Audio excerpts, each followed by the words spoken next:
નમસ્કાર વહાલા વિદ્યાર્થી મિત્રો, આજના આ વિડીયોમાં આપણે જોવાના છીએ ધોરણ 12 ગુજરાતીનું પ્રકરણ 1નું સંપૂર્ણ સ્વાધ્યાય સોલ્યુશન આજના આ વિડીયોમાં જોવાના છીએ। તો ખાસ વિદ્યાર્થી મિત્રો વિડીયોને અંત સુધી જરૂરથી જુઓ અને વિડીયો પસંદ આવે તો વિડીયોને લાઇક કરવાનું અને આપણી યુટ્યુબ ચેનલને સબસ્ક્રાઇબ કરવાનું ભૂલશો નહીં। તો ચાલો વિદ્યાર્થી મિત્રો આજના વિડીયોની શરૂઆત કરીએ।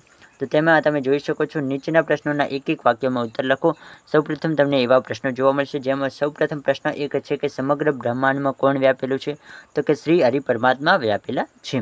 પછી છે પ્રશ્ન 2 કે પરમાત્માએ વૈવિધ્યપૂર્ણ સૃષ્ટિનું સર્જન શા માટે કર્યું છે?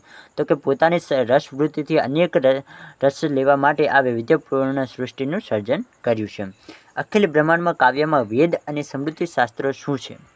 તો એવું પૂછવામાં આવે ત્યારે તમે લખી શકો કે અખિલ બ્રહ્માંડમાં પદ્મ વેદ અને સ્મૃતિ શાસ્ત્રો એમ કહે છે કે જેમ સુવર્ણ એક જ છે પણ ઘરેણા અલગ અલગ પ્રકારના બને છે, એમ શ્રી હરિ એક જ છે પરંતુ તેમના નામ જુદા જુદા છે, જુદા જુદા રૂપે દેખાતા હોય છે। આગળ છે પ્રશ્ન નંબર 4 કે કવિના મતે ઈશ્વરને કઈ રીતે પામી શકાય છે? તો કે કવિના મતે આપણે ઈશ્વરને પામવા હોય તો કઈ રીતે પામી શકે? તો કે કવિ કહે છે કે ઈશ્વરને કેવળ પ્રેમ ભક્તિથી જ પામી શકાય છે। તો કે કવિ એવું માને છે કે માત્ર પ્રેમ ભક્તિથી જ ઈશ્વરને પામી શકાય છે, બીજી કોઈ પણ રીતે દ્વારા ઈશ્વરને પામી શકતા નથી। પ્રશ્ન 5 જ્ઞાન ગ્રંથો થકી કઈ પરિસ્થિતિ સર્જાય છે? ઘણીવાર વિદ્યાર્થી મિત્રો બોર્ડ પરીક્ષામાં પણ પ્રશ્નો આવી ગયેલા છે। તો કે જ્ઞાન ગ્રંથો થકી ઈશ્વર સંબંધી ગેરસમજની પરિસ્થિતિ સર્જાય છે। પછી છે પ્રશ્ન 2 નીચેના પ્રશ્નોના 2-3 વાક્યોમાં ઉત્તર લખો। તેમાં પ્રશ્ન 1 પરમાત્મા પૃથ્વી પર કયા કયા સ્વરૂપે રહેલો છે? તો તેમાં તમે જવાબ લખી શકો કે પરમાત્મા પૃથ્વી તાત્વિક દ્રષ્ટિએ એક જ છે, છતાં પૃથ્વી પર જુદા જુદા રૂપે આનંદ પાસે છે। આપણા દેહમાં તે દેહ રૂપે, તત્વમાં તેજ રૂપે, શૂન્યમાં શબ્દ રૂપે છે।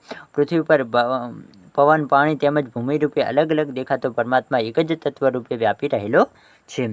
સોનું તો આખરે સોનું જ છે એવું સાથી કહી શકાય। તો કે સોનામાંથી અનેક ઘાટના ઘરેણા બને છે। આપણે સોનામાંથી બંગડી, પાયલ, ચેન, કડલા, પાયલ વગેરે પ્રકારના આ ઘરેણા બનતા હોય છે। સોનાના વિવિધ સ્વરૂપો છે, એ પરથી કહી શકાય કે સોનું તો આખરે સોનું જ છે। તો કે સોનું તો સોનું જ છે, એમાંથી ભલે ઘરેણા ગમે તેટલા પ્રકારના બને પરંતુ તે સોનું જ કહેવાય છે।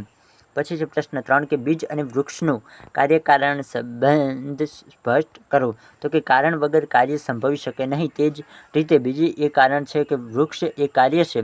બીજને જમીનમાં અંદર રોપવામાં આવે તો તેમાંથી થડ, ડાળીઓ, પાંદડા, ફળ, ફૂલ વગેરે વિકસે અને વૃક્ષ બને, આમ બીજ વૃક્ષનો કાર્યકારણ સંબંધ બને છે। આગળ છે મોટા પ્રશ્નો જે વિદ્યાર્થી મિત્રો, તેમાં પ્રશ્ન 1 છે કે આ પદમાં નરસિંહ મહેતા પરમતત્વને શી રીતે સમજાવે છે? તો તેનો તમે જવાબ અહીં લખી શકો છો। અને ખાસ વિદ્યાર્થી મિત્રો જણાવી દઉં કે જો તમારે આ સંપૂર્ણ ગુજરાતીની એક પ્રકરણ નહીં પરંતુ દરેક પ્રકરણની નવનીત જોઈતી હોય અને જો તમારી પાસે નવનીત ન હોય તો તમે સંપૂર્ણ નવનીત આ વિડીયોના ડિસ્ક્રિપ્શન બોક્સમાં લિંક આપેલી છે, ત્યાંથી તમે સંપૂર્ણ નવનીતને ડાઉનલોડ કરી શકો છો। તો જરૂરથી તમે ત્યાંથી ચેકઆઉટ કરી શકો છો। આજનો વિડીયો પસંદ આવે તો વિડીયોને વધુમાં વધુ શેર કરો। ફરી મળીએ આવો જ કોઈ નવા વિડીયો સાથે, ત્યાં સુધી આવજો।